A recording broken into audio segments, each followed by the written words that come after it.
How's everyone doing today? Nice. Well, here's a follow-up question from last week. See everyone who was paying attention. How are we doing with our cup? Have we filled it already to the top? Did we empty it on Sunday and now we're back here a week later and the thing is overflowing again? Or do we still have some room in there for these fruits? If you did miss last week, we do have extra cups if you'd like to carry a cup around with you during the week. And we have our trusty guide of the 9 fruits of the Spirit right here. That is simply plain. So if anyone has any art for it, do we have any artists here in the crowd? Any chalk, calligraphy, whatever you're into, crochet. Thank you.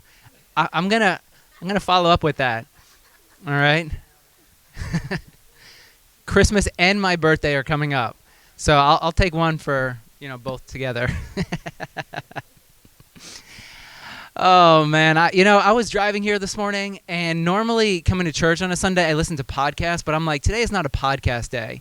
Today was a Taylor Swift day. So I put the windows down and just blasted Taylor Swift on the way here, and I'm in such a good mood. Oh, I'm so happy to be here. Well, hey, we are week 2, talking about fruits of the Spirit, and if we need a reminder, here they are. Fruit of the Spirit: love, joy, peace, patience, kindness, generosity, faithfulness, gentleness, and self-control. And today, there are 3 fruits that I would like to talk about: love, joy, and peace. Anyone here? Could you use some more love? Any more joy? How about some more peace? Could you use some more of that in your cup? Could you empty out some of those other things that aren't producing these ways of living and allowing these to arise and bubble within and then flow out of you? That's what we're talking about. How do we fill our lives with more love, joy, and peace? Now let's talk about these 3 words. Love, it's the Greek word agape. Now there's 3 words in Greek that can be translated into our English word love. The word that is here with the fruits, it's the Greek word agape love. This is considered the highest form of love. This is love that is unmerited. In other words, there's nothing you do to deserve this love. So I would argue that the love that Paul talks about as the fruit, it's a love that originates in God. And it's a love that it's yours right now in this time and place. In every moment, this agape, unmerited, grace-filled love of God is yours for the taking. And I'd argue it's our awareness of this love that's upon us that determines how much we allow to reside within. And the goal is that it wouldn't simply stop here with us, but that we would be a funnel. That we would funnel all that love from God, and then it would just flow through us. That we would offer this agape, unmerited, selfless love, like the love we see of Jesus. That we would offer this type of love to all people. That we would be looking around for opportunities, and not really looking, but they would effortlessly just be opportunities that are presented to us, and then that love would just be given to those that we come in contact. Imagine if we all lived this way. We all lived looking out for the good of others. Imagine if our awareness of the love that was upon us was so great that that simply was the way in which we treated every single person. I asked Adrian. So Adrian was one of the couple of people that had asked me, hey, can you do a series on the fruits of the Spirit? And I said, all right, tell me why you want a series on the fruits of the Spirit. There's that face again. So we determined yesterday, Adrian does not have a good poker face. So if you want to win a lot of money, play Adrian in poker. Maybe she'll give you the keys to her Jeep. She'll throw that into the pot. I asked her, I said, well, why a series on the fruits of the Spirit? And she said, because I feel like so many people have lost the plot. So many people have gotten away from these ways of living. If we were to all live with an awareness of these fruits, if we were all to manifest these ways of living, well, wouldn't the world look a whole lot different? Imagine that. Selfless love offered to every person, every conversation, every interaction. Would our lives not change? Would our world not change? Would our families not change? Things would look a little bit different, I believe. I love this definition, constantly seeking the benefit of the other. Is this not God's posture towards us? Seeking our benefit. God is a God who is for you. So the first fruit, it's a foundational fruit. It starts with this awareness that this is what we have been given. This is the invitation for us to believe through the love of Christ that we will remember and reflect upon in a little while. And then it simply flows through us. The second word is the word joy. It's the Greek word chara, and it means this inner gladness. Deep, deep delight. Have you ever experienced this in life? There's this delight that you have for baked cookies. There's a person that you look upon with delight. It's this word rejoice. Now, what's really interesting to me is the word that's translated as grace in our Bibles. It's the word charis, which is very similar, is it not, to chara. So joy and grace, they're almost synonymous in the Bible. They come from the same root. And actually, one definition says joy is the recognition of God's grace upon us. Imagine if we entered every single morning. Imagine if we walked through our day with this deep awareness of the grace, the unmerited love. I mean, you see how it's all tied in here together? Imagine if we walk through every single, like you have that really bad conversation, but then you walk away from it and you're reminded somehow of the love of God that is still yours. Like, yeah, right now it doesn't feel it, but somewhere deep, deep within, there's this reminder that the grace and the love of God is yours. And then let's look at this third word. It's the word peace, the Greek word eirene, which again, it has this inner component to it. It's not some transitory peace, but rather it's this deep, deep inner satisfaction. Also can be translated as harmony, a sense of oneness, a sense of wholeness. Is this not what we all desire in life as well? To feel within us a sense of wholeness. We look around, sometimes we look within ourselves and we find brokenness. Things aren't as we believe they should be, as we believe things are meant to be. But yet deep, deep within, we're told that we can live with this deep inner peace. A peace that doesn't come and go based on what we're experiencing externally, but rather a peace that always resides deep down within us. And one of the things I find really interesting about this word peace, this word eirene, it's not an absence. Sometimes when we talk about peace, we're like, all right, peace is when there is no conflict. And that's a really good thing. Of course, it's a good thing. But the definition of peace is something deeper than just the absence of conflict. It's actually the filling of something. This type of peace that's being described, it actually has some substance to it. It changes you. You carry it around with you. So when Paul talks about here are the fruits of the Spirit, the gifts that God desires to bestow, the gifts that I believe are already right there within you, ready for you to trust and walk into, so they flow out of you. This is where he begins. Love, joy, and peace. I believe this triad, is the foundation for all the other gifts.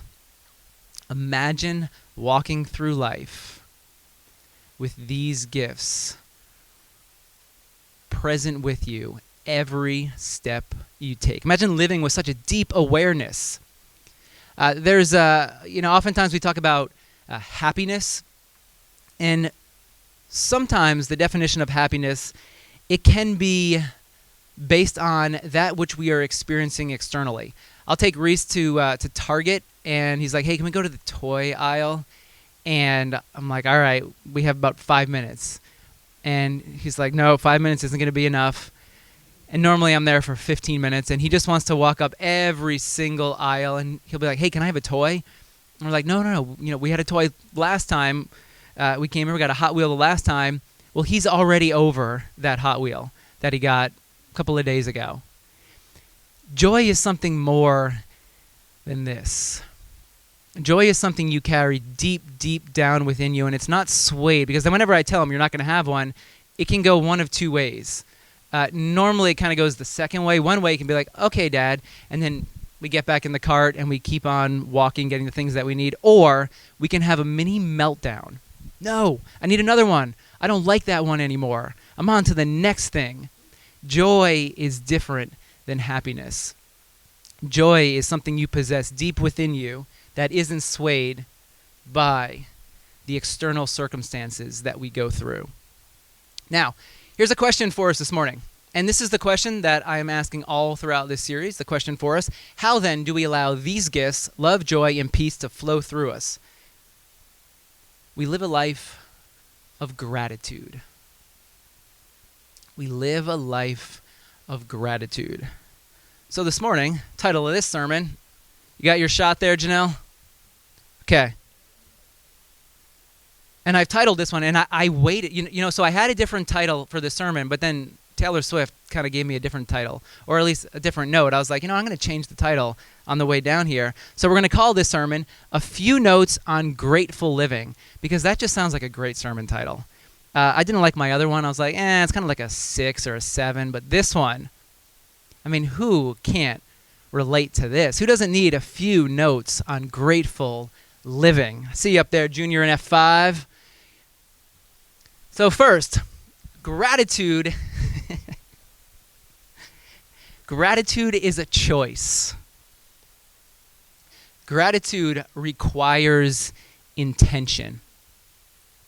Jesus in Matthew says, "Seek and you shall find, knock and the door shall be opened to you." Here's what I've learned in life, a lesson that I've learned.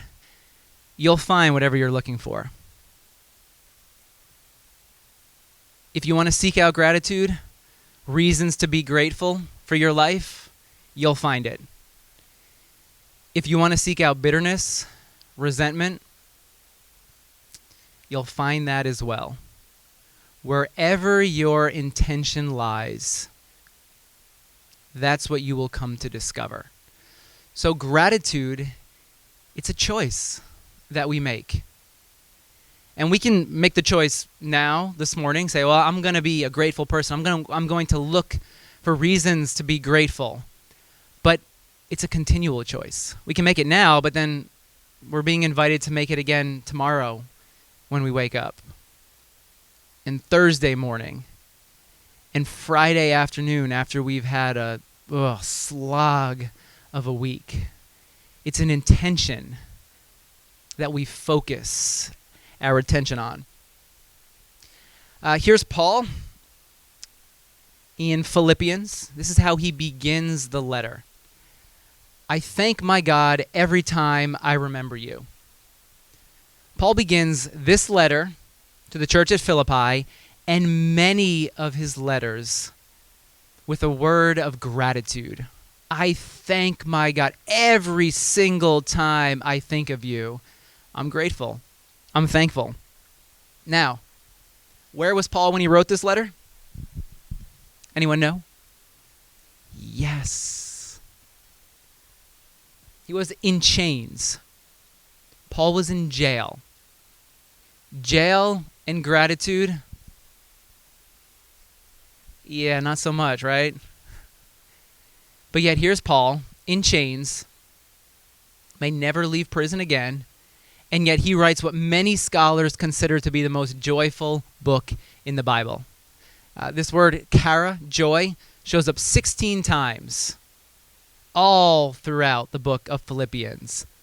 Paul is in chains, and yet it is the most joyful letter that he writes. Why? Because his intention is set on gratitude. He begins you know what? Yeah, I could look at my situation. I could look at what I'm going through, my externals, and what's happening to me, and I could be upset about it. I could throw my fists up to the heavens, and I can yell and scream and shout.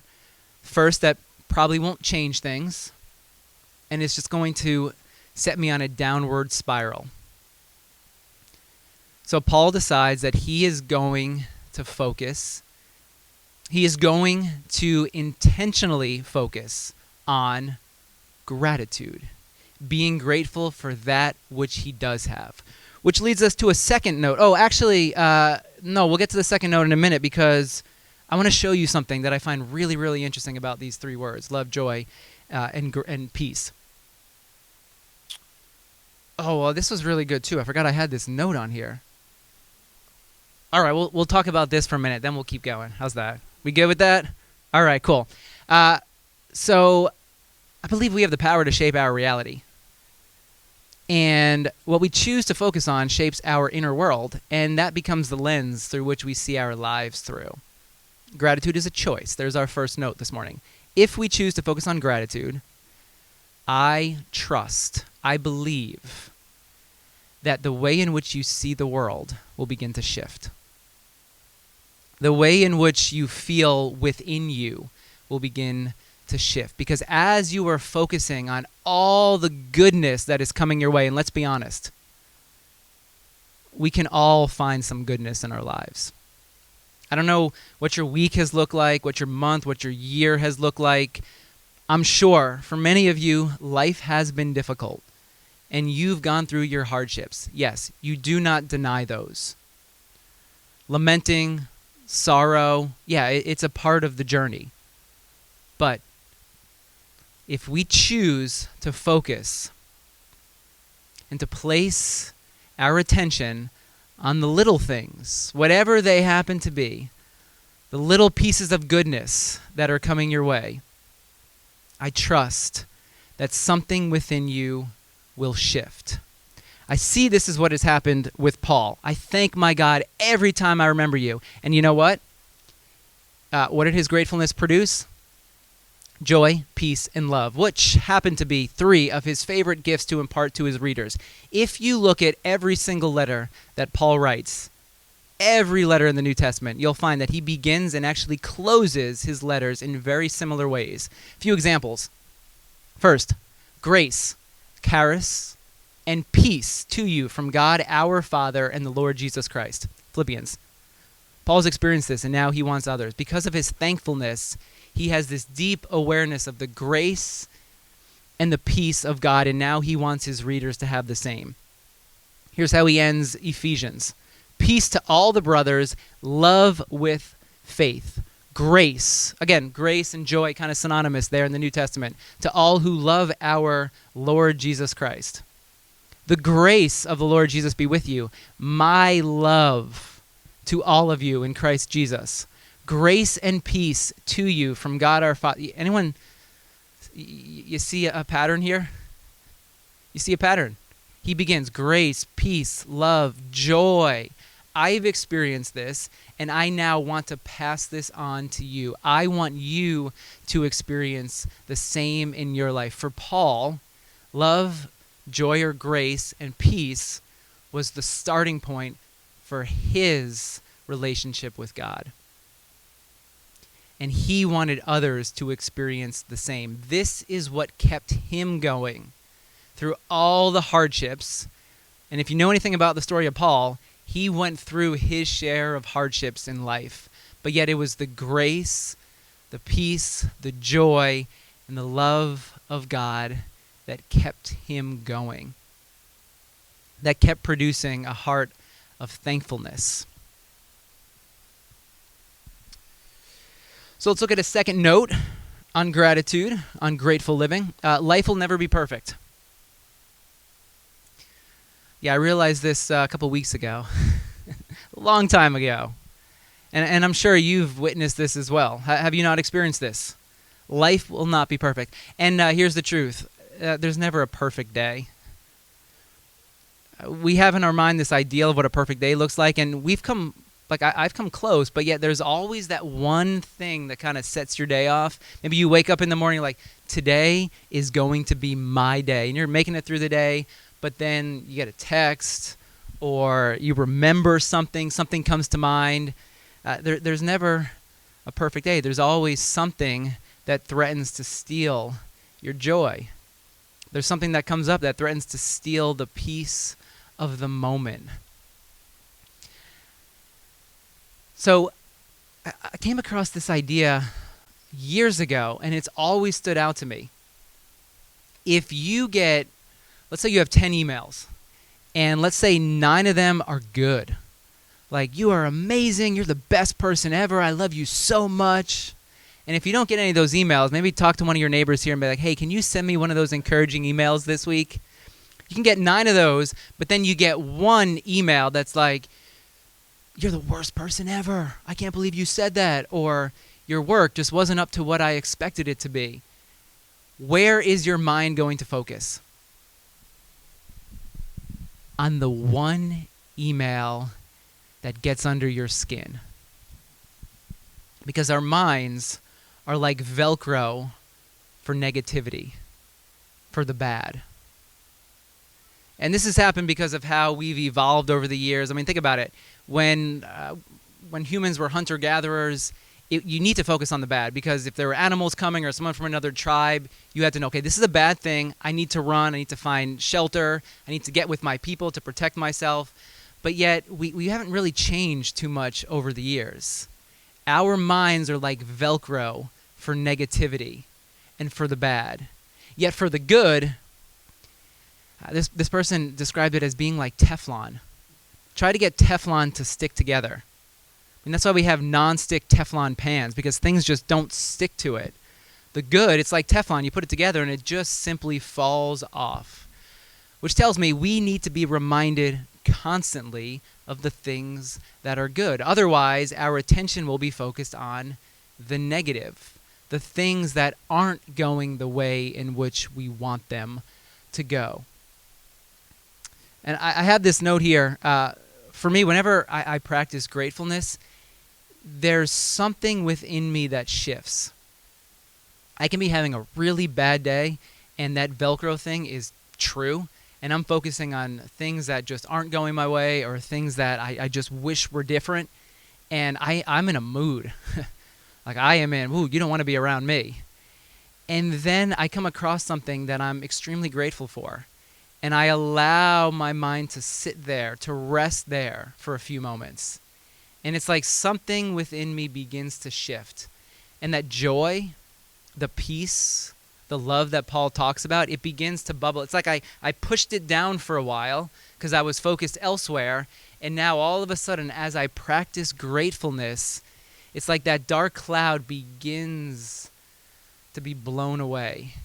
And something else, a different way of being, begins to emerge within. And then let's do one more note on grateful living.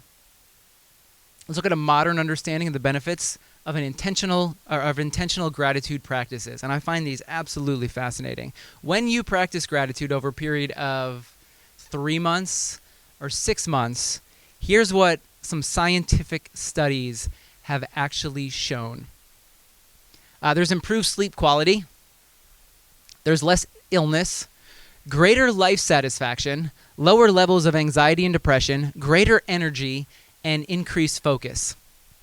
Can anyone use any of those?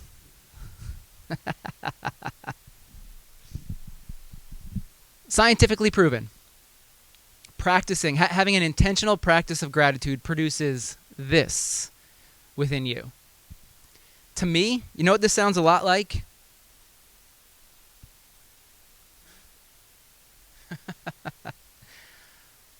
Yeah, modern science, 2,000 years later. Yeah. Anyone need greater life satisfaction? Would anyone like to lessen their anxiety? Anyone need more energy? I keep thinking of that Arnold Schwarzenegger song, that like 80s exercise song where he's just like, more energy. I don't even know how I found it. I found it one day with the kids and then latched onto that song for about a month. There's a blog, there's a website, 1000awesomethings.com. Feel free to check it out. Anyone heard of this before? Have you heard of this website? So it's the blog was put together by Neil Pasrica, and he went through a divorce, and one of his friends committed suicide, and he said that he needed a little bit of therapy. So for him, the way in which he lived this out was for 1,000 weekdays in a row, he posted one thing that he was grateful for. 1,000 weekdays in a row, one thing that he was grateful for. And if you go to 1000awesomethings.com, you can scroll through and you can see the 1,000 things that he's grateful for. He's gone on, he's written a couple of books. He has, I found this fascinating, I saw this week. He has one of the top 10 most liked TED Talks, and he has one of the top 10 least liked TED Talks. And both of them are absolutely fascinating. 1000awesomethings.com, an intentional practice of gratitude, because he went through something in life that could have rocked him. Rightly so. I mean, this is tragic, what he went through. And he said, as a way to change his mindset, to not focus on the hardships he was going through, he was going to focus his attention on the things that he was grateful for. 1,000 weekdays in a row. I mean, what is that? Like a couple of years, 4 years. 4 years. So, let's do this together. Big cheer, right? That's supposed to be, yeah, we're in this. All right, I got a couple of you. What we're going to do is we are going to intentionally practice 30 days of gratitude together. Now, I went online and I actually printed out a cheat sheet. So there's a couple of ways in which we can do this. Here we go. Let's see. So here are 30 days of gratitude. And if you want to take one and kind of pass it around, we can do it this way. Now, this may not work for you, and that's totally okay. I looked through. There's so many of these, and you can Google 30 days of gratitude, and there'll be all these forms like this that kind of give you something to be grateful for each day. So if this one doesn't work, find another one. That's fine. Or you can do the standard, just every night, every morning. What's one thing that you're grateful for? And then I want us to keep a journal. Get a notebook. I would say try not to do it in your phone. Let's get away from screens. There's something about writing something down. I think that has a lot of power to it. So grab a notebook, a couple pieces of paper. Maybe you want to post this on Instagram, and you want to put a picture up for the next 30 days of something that you're grateful for. So you can use this format right here if this is helpful for you. Or, again, Google 30 days. You'll find a few more templates like this on there that you can follow along. Or simply every day, morning, night, one thing that you're grateful for. Write it down. You can get, again, as artistic as you want with this. All right? This is for you. And over these next 30 days, I want us to be aware of how we might begin to shift the foundation that we're living on a bit. Let's be aware of what happens within us when for 30 days we're intentional about having a gratitude practice. And then 30 days from now, so what's that, October, what are we, the 18th? I think there's 30, yeah, so is that October 18th then? We'll talk about it on that Sunday. And let's see what arises. Let's see what comes up. Let's see how things change.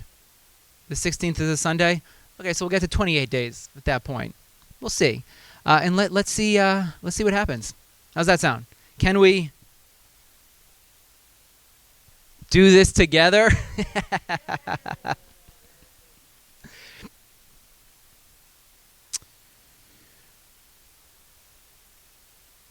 Now, As we close here this morning, I want to celebrate communion or Eucharist. Now, the word in the Bible, Eucharistio, means good. Charis, we've already known, means joy, grace, gift. When we talk about celebrating Eucharist, and I like to call it Eucharist because it really, really gets to the significance of what we're doing. We are reflecting on the good gift of Jesus. The good gift of Christ for us.